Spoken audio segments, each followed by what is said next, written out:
షియా seeds, సబ్జా seeds 2 ఒకే ఫ్యామిలీకి చెందిన గింజలు. ఇవి ఇప్పుడు మనం చూస్తున్న ఫుడ్స్ అన్నిట్లో కూడా సూపర్ సీడ్స్ అంటాం వీటిని. ఈ సూపర్ సీడ్స్ అన్నది బేసిక్ గా ఈ రెండిటి నేచర్ చూస్తే గనక కాంపిటింగ్ గా ఉంటాయి. ఇప్పుడు షియా, సబ్జా 2 చూస్తే గనక రెండిటికి వాటి ప్రాముఖ్యత ఉంది. కొన్ని ఈ షియా సీడ్స్ ఏవైతే ఉన్నాయో వీటిలో ప్రోటీన్ ఎక్కువగా ఉంటుంది, పీచ్ ఎక్కువగా ఉంటుంది, plus vitamin A, vitamin E, vitamin C ఇలాంటివి విటమిన్స్ కూడా ఎక్కువగా ఉంటాయి. అదే సబ్జా గింజలకు చూస్తే గనక ఇవి మనకి చాలా ఫెమిలియర్, అంటే ముందు నుండి కూడా చాలా పరిచయం ఉన్న గింజలు. ఒకప్పుడు చూస్తే వీటిని మనము స్వీట్స్ లో గాని లేకపోతే చలువ అని చెప్పి మామూలుగా పెద్దవాళ్ళ నుండి కూడా తీసుకునే గింజలు. సో ఈ సబ్జా గింజలు నిజంగా అంత ప్రాముఖ్యత ఉందా అంటే డెఫినెట్ గా షియా సీడ్స్ లాగే సబ్జా గింజల్లో కూడా అంతే ప్రాముఖ్యత ఉంది. ఈ సబ్జా గింజల్లో చూస్తే గనక మనకి ALA అంటే alpha linoleic acid, omega-3 fatty acids అంటాం కదా, వీటి శాతం ఎక్కువగా ఉంటుంది.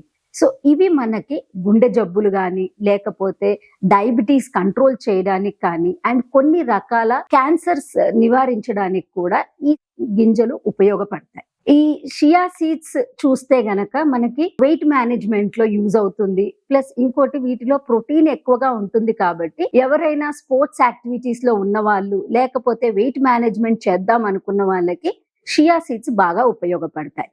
అదే సబ్జా గింజలకి వస్తే గనక ఈ సబ్జా గింజలు కానీ బేసిల్ సీడ్స్ అని కూడా అంటాము. వీటి ఏంటంటే మనకి ఎక్కువ పీచు ఉంటుంది కాబట్టి షుగర్ మేనేజ్మెంట్ అంటే డయాబెటీస్ మేనేజ్మెంట్ కి బాగా ఉపయోగపడుతుంది. ప్లస్ కొన్నిసార్లు ఈవెన్ కొన్ని గ్యాస్ట్రో ఇంటెస్టైనల్ పొట్టకి సంబంధించిన కొన్ని జబ్బులకి కూడా మనము ఈ సబ్జా గింజలు వాడుకుంటే తగ్గించడానికి హెల్ప్ అవుతుంది. ఈ రెండిటి కామన్ క్యారెక్టర్ చూస్తే గనక వీటిలో జిగురు ఏదైతే ఉంటుందో మ్యూసినస్ అంటాం, దాని వల్ల ఎక్కువగా ఉపయోగం పడుతుంది. ప్లస్ ఈ రెండిట్లో కూడా యాంటీ ఆక్సిడెంట్స్ అన్నది ఎక్కువగా ఉంటాయి.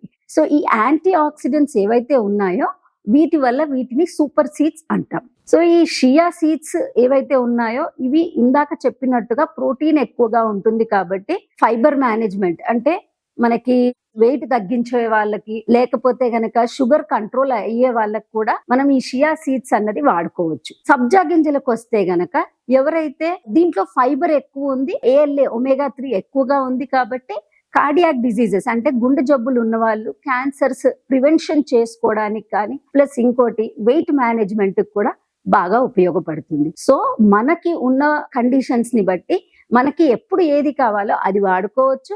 లేదు మనం ఆరోగ్యంగా ఉన్నాము అంటే ఒకదాని తర్వాత ఒకటి రెగ్యులర్ గా మన డయట్ లో ఉండేటట్టు చూసుకుంటే అది ఇంకా బెస్ట్ పద్ధతి అవుతుంది. ఈ షియా సీడ్స్ చూస్తే గనక ఇప్పుడు కామన్ గా ట్రెండింగ్ అన్నమాట.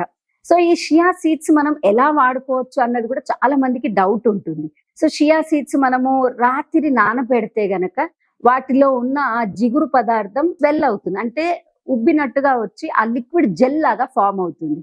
సో దీన్ని మనం స్వీట్స్ లో ఉపయోగించవచ్చు, లేకపోతే ఉట్టిగా వాటర్ లో వేసేసి ఆ జెల్ ని తాగొచ్చు. లేదు అంటే ఓవర్ నైట్ ఓట్స్ అని ప్రిపరేషన్ చేసుకొని వాటిల్లో బ్రేక్ఫాస్ట్ కి రిప్లేస్మెంట్ లాగా తింటే కూడా వెయిట్ మేనేజ్మెంట్ కి లేకపోతే లో క్యాలరీ ఫుడ్ కి one of the best replacement అవుతుంది.